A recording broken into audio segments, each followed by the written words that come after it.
aboard, Sarah. I'm happy to have you here.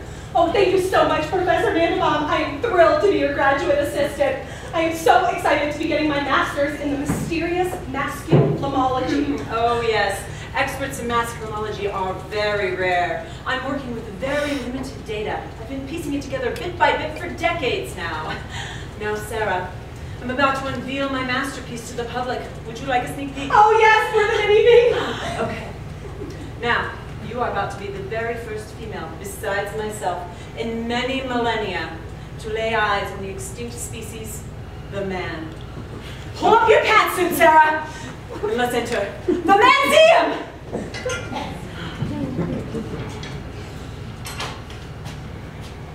I'd like to take you back in time, 2017, where men and women walked the streets together.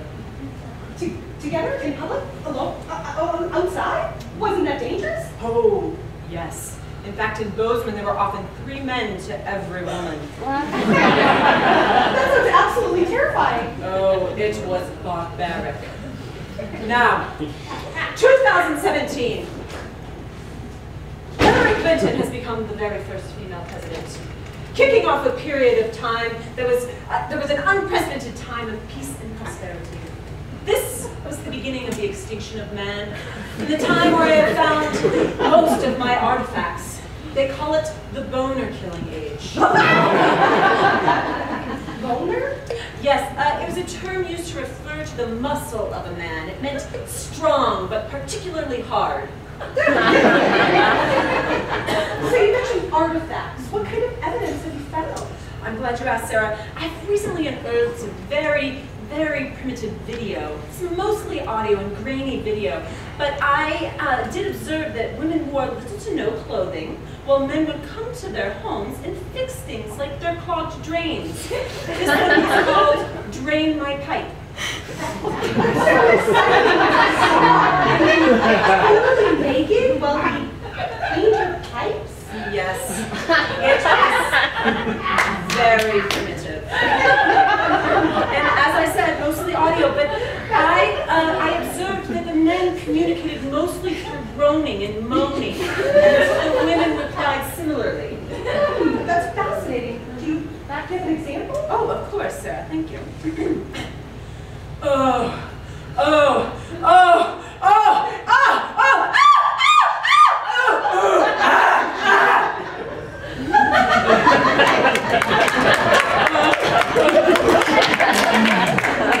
That's so weird. You're also really good at that.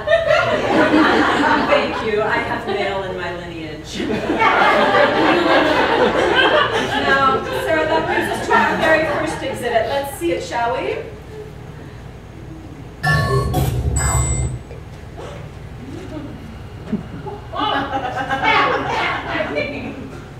Yes, Sarah, I call this here the programmer. Now, as you can see, he communicated mostly through this very sophisticated for its time keyboard. It actually fused to his arm. As you can see, the musculature is very underdeveloped. Why is he so pale? Well, I theorize that is because these men spent little to no time outside. As you can see, the hair on this specimen is essentially non-existent.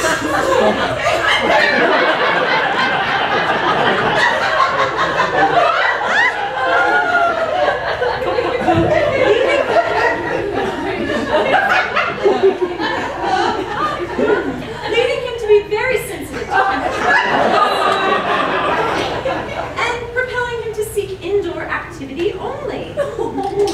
Yes, let's see him in action, shall we? Yes. The website is down. Reboot. Fail. Control Alt Delete. Fail. Run RF RW dash backslash. Oh, whole site down. Run. Flame sales. Flame sales. Flame sales. Flame sales. It is very clear why the programmer became extinct. Let's go ahead and move on to our next exhibit, shall we?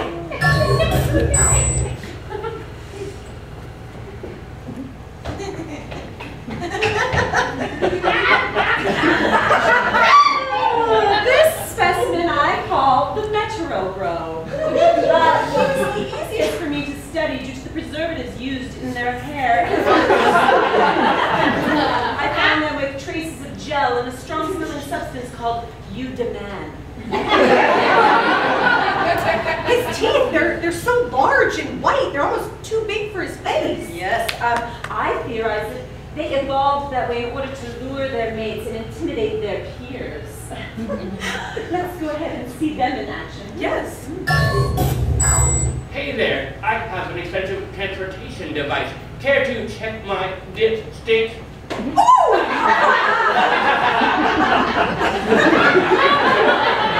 That's quite forward. Yes, it seems that men like to communicate in this way by smacking each other on the buttocks and their hands high in the air. It was deemed fun. So he mentioned needing help with his dipstick. Were the females equipped to help with dipsticks? Oh yes, females were very equipped to check dipsticks in many ways.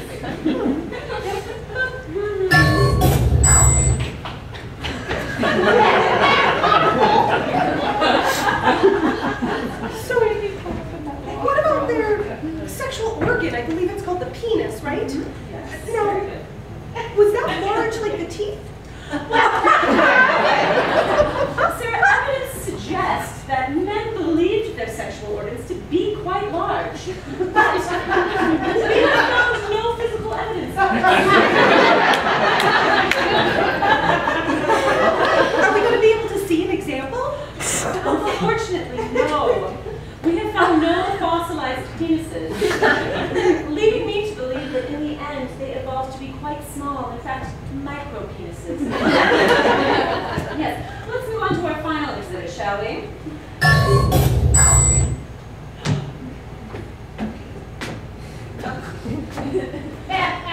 Sarah, this here is the Bose Bro. After the region for which you proliferated. Ooh, what is this fur on his face? It's not as dirty or filthy as I thought it would be. No, Sarah, they took quite good care of their facial fur, as they needed it for the extra warmth, as they preferred outdoor activities such as skiing, biking, fishing, hiking. And if they weren't outside doing these activities, they were inside talking about that.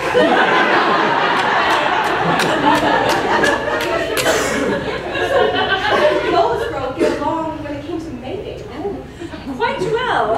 In fact, due to the size of their sexual organ, comparatively, Bose Bros were quite large.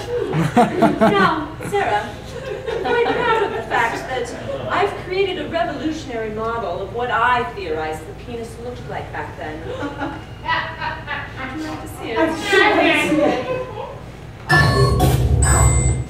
What a great ski down the hill. Thanks for the ride home. I hiked the ridge 10 times. Let's have sex.